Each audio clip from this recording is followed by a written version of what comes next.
Hey everybody, welcome to the first episode of the Blueprints to C++ video series, starting a project. So let's get started by having a look at the outline of today's episode. We are beginning by creating a C++ project.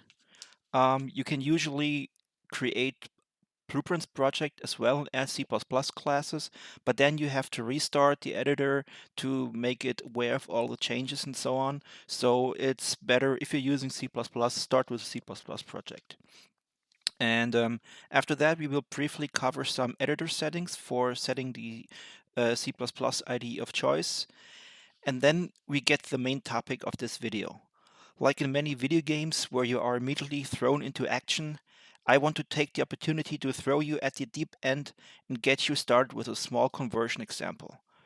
I plan on improving on this example step by step in each following episode, and that is why I will implement it in real time so that you can easily follow along. And today we are starting by creating a blueprint version first and then convert it to a C++ version.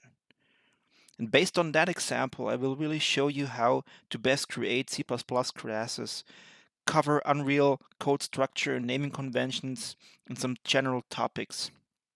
To then end the video with a recap and a tip of the day. So let's get started by creating the project. So I have the Epic Launcher open and I launch Unreal Engine 425.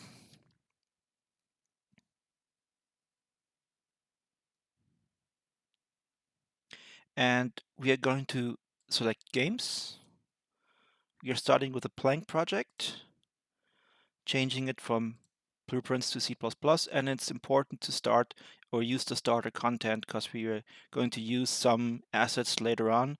And we will call it, you could select the folder and the project name, blueprints to CPP,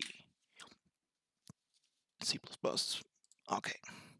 So this will take a while. It will create the project, create the C++ files, compile them in the background, and so on. And then the IDE gets started and has to initialize all that stuff. So I'll be back once this is done. Okay, so the editor started up. Let's dismiss these plugin warnings, update the project file.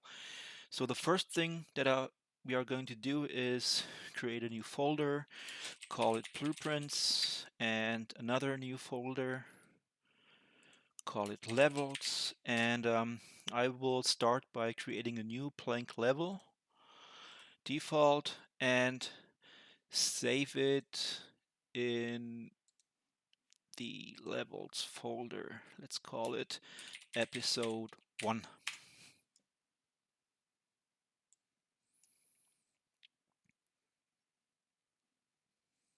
And put it into levels. So, and then let's go to edit project settings and set this up as the starting level so that every time you restart the editor that this level will be loaded. So this small example, it just will show a small cone that will move up to a certain point and goes down to a certain point and uh, up and down, just to get you started with a simple example, but which we can then improve on and create later down the road, and then and create C++ class from that. So let's start by creating a blueprint. It's an actor.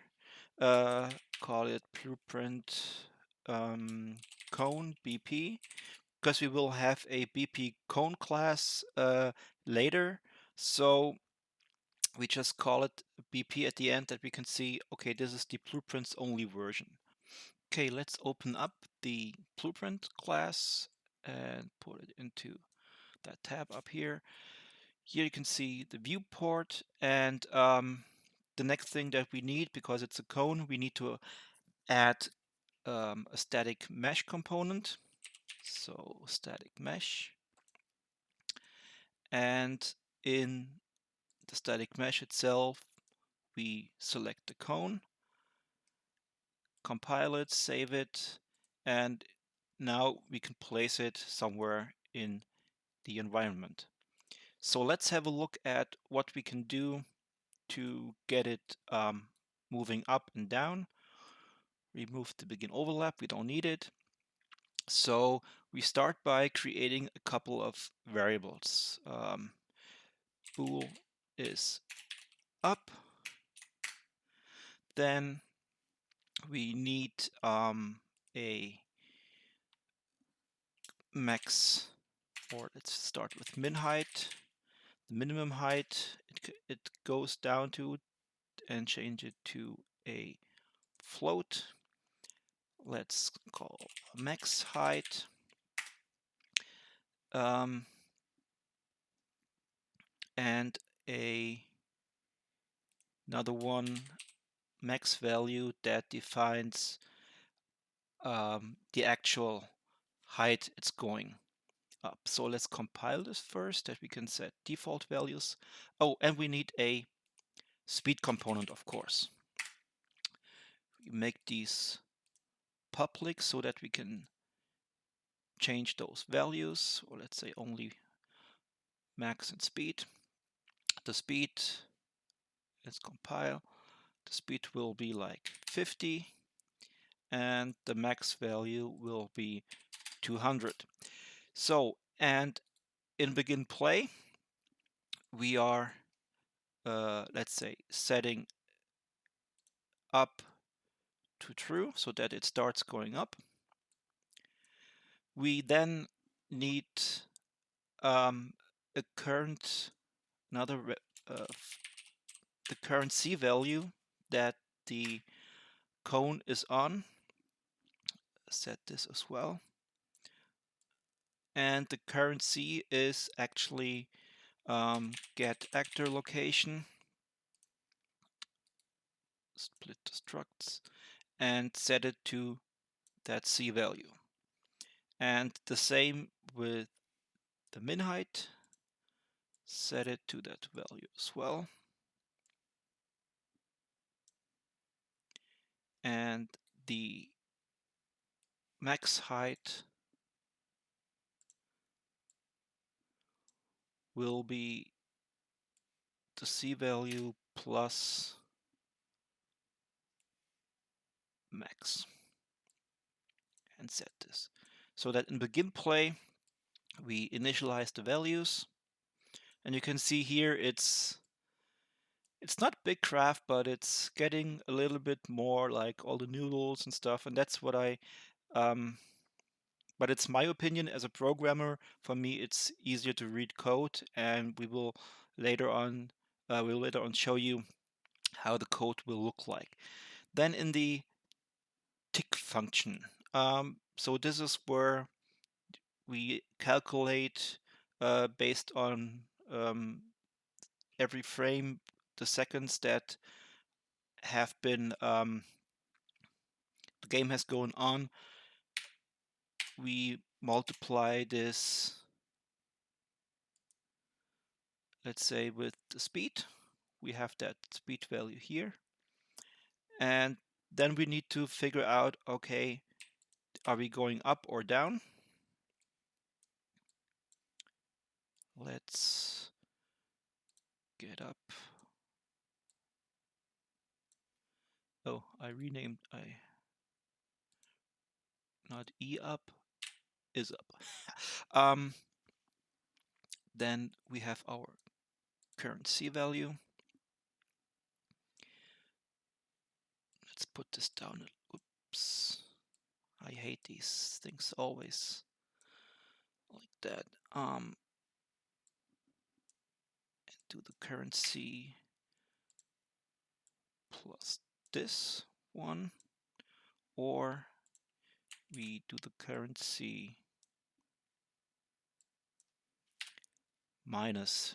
So if we are going up, we're adding to it. If we're going down, we subtract from it. And we set the current C value. If it's true, it's plus. If it's down, it's minus. So once we set this value, then we can set the actor location. Set actor location. Going into this, creating a new vector for that location.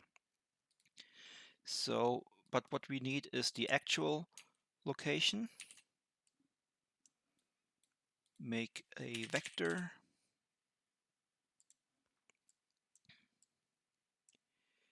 Set these values here and get the currency for that one. Set the new location. And then we need to decide, okay, did we reach the min or the max and min heights? So we need 2 branches again. And setting is up to false. Going like this, just hang in there. It's connecting stuff and making it prettier. And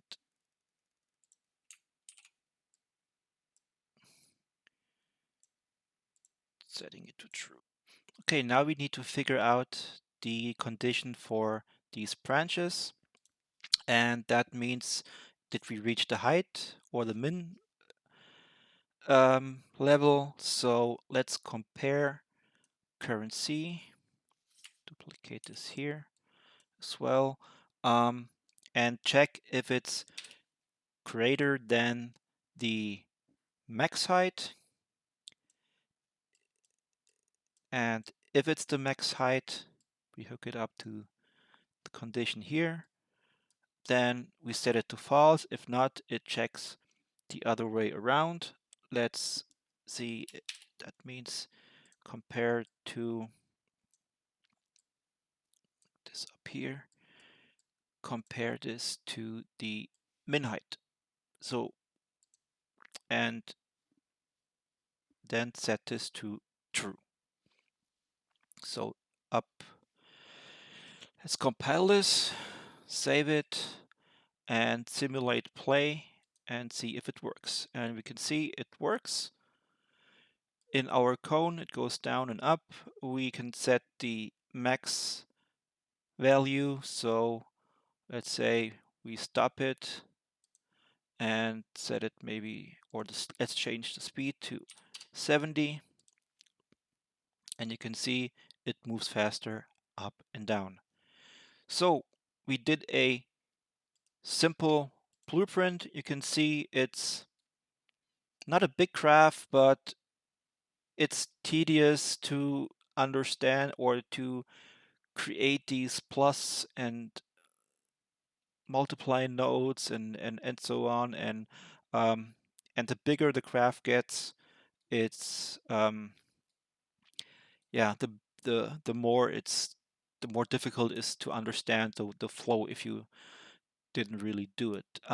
So that's why usually, even if I use blueprints, which is sometimes necessary, then I try to make a small graph that calls several C++ functions, for example. But talking about C++, let's do the same thing in C++. So let's create a C++ class, and like you've seen in the blueprint version where you can select your parent class, we are going to select actor. What you can usually do is, or what I do when you can select all, show all classes, and you can see all these framework classes and even choose your own classes later on when you need to parent uh, inherit from these classes. So, but we are just need an actor, and I mentioned in the outline a little bit about the public and private folders. Let's call this cone actor. And later in future videos, when I cover modules and stuff, um, it's really important that, or let's say, I changed my habits as well. At the beginning, I didn't use public and private. If you're using a small project and it's really not creating, uh, make a module out of it, so that means like code that fits together, then that can be reused in other projects, like a menu system, for example, or stuff. It would be really good to make a module out of it, and then you can see your modules in this drop-down list, and there you will have public and private classes. Public meaning the H files and private meaning the CPP files, but you can also create um, private versions of H and CPP files so that these don't get or are not accessible from other modules, other projects that you're using on. So let's just get into the habit of using public, and it creates a public private, and you can see the cone actor that H goes into public and the CPP goes into private. So let's create the CPP class. It's adding the code to the project, creating stuff. Um,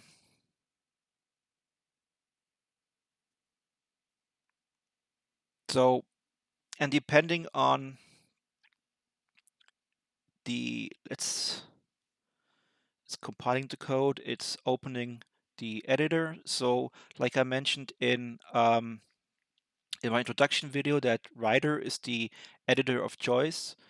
Um, in my opinion, the better editor now for using C++ with Unreal. And if you're want to use another IDE, you can go into editor preferences under source code. You can see all the supported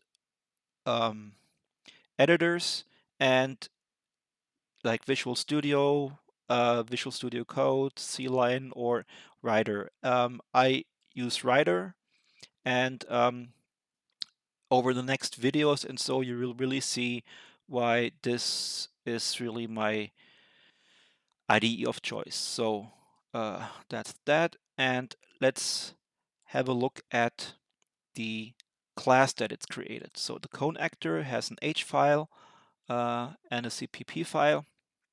As you can see, what we did in the blueprint version, we have a begin play, an event tick. What we need to define now is start with be able to create a static mesh component so that we can add the cone mesh to it, and then add the different variables and implement the code. So this will be the next step that we are um, going to do. So then let's get into the CH file, and the first task is the static mesh component. So, but before I go on,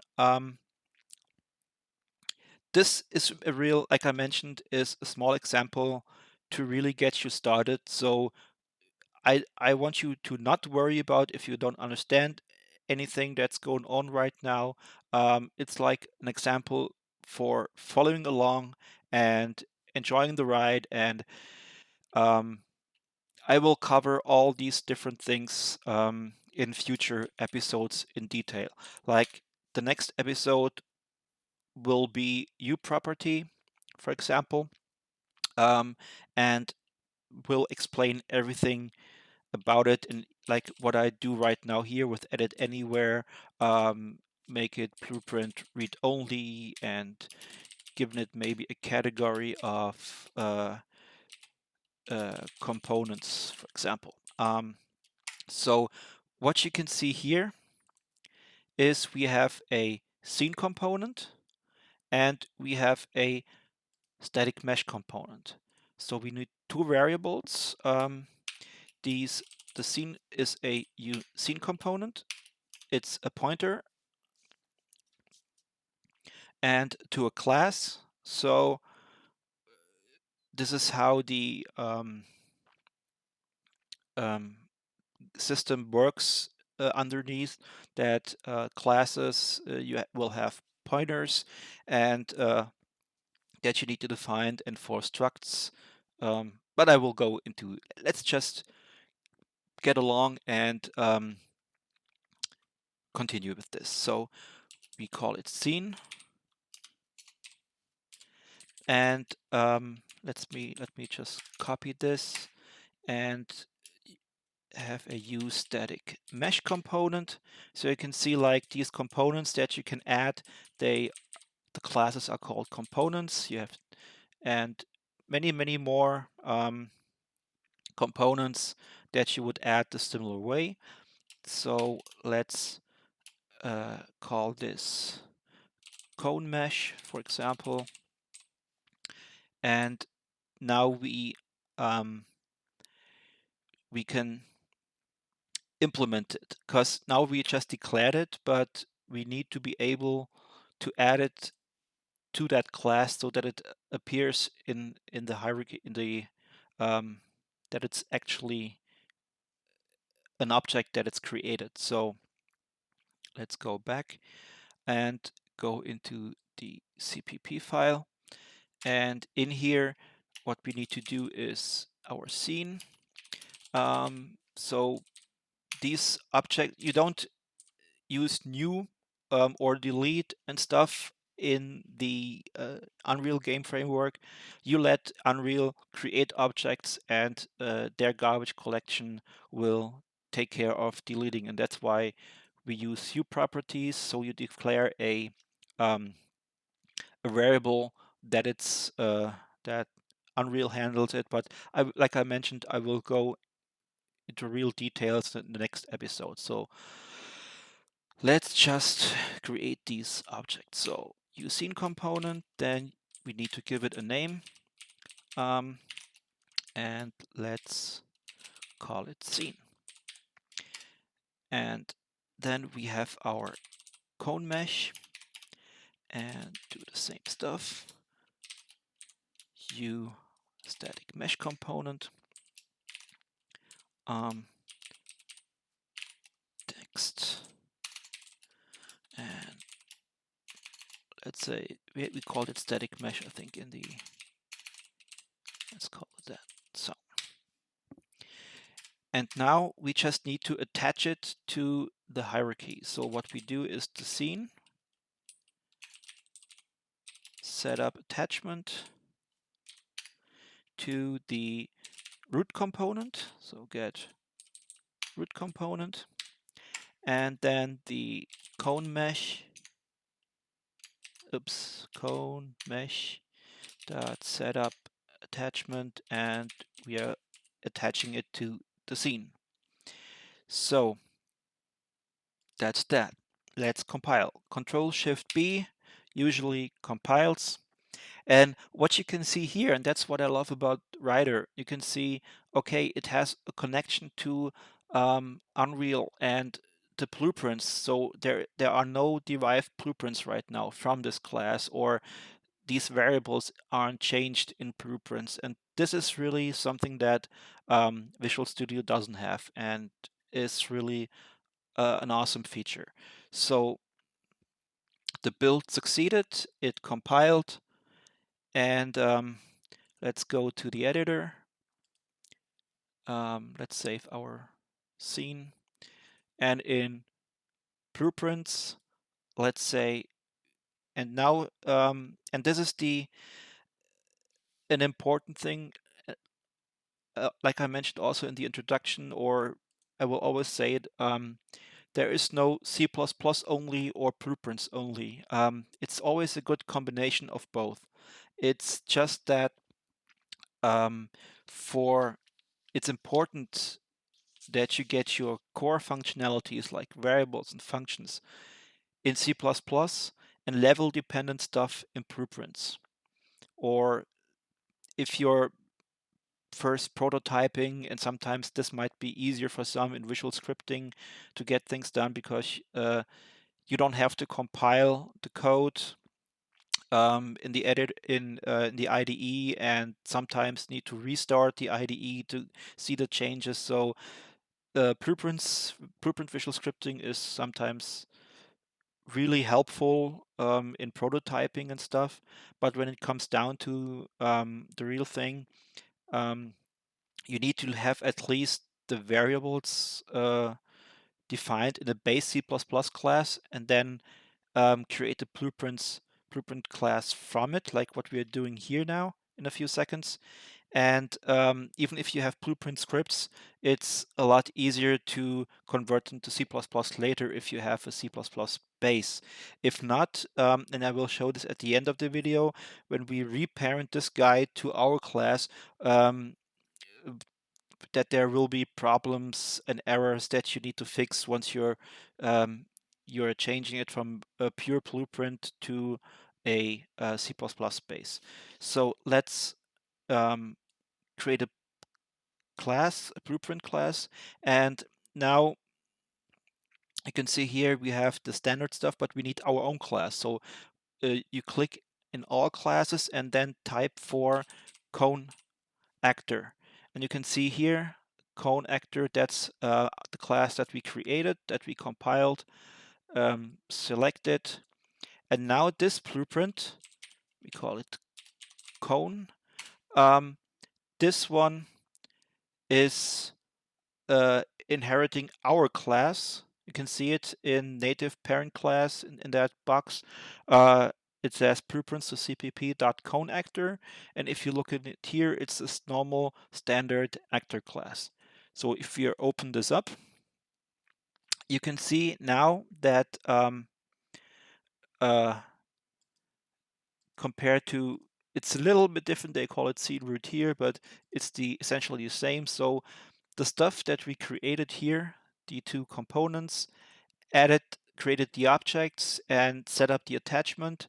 Now we have a chance to set the cone mesh the same way.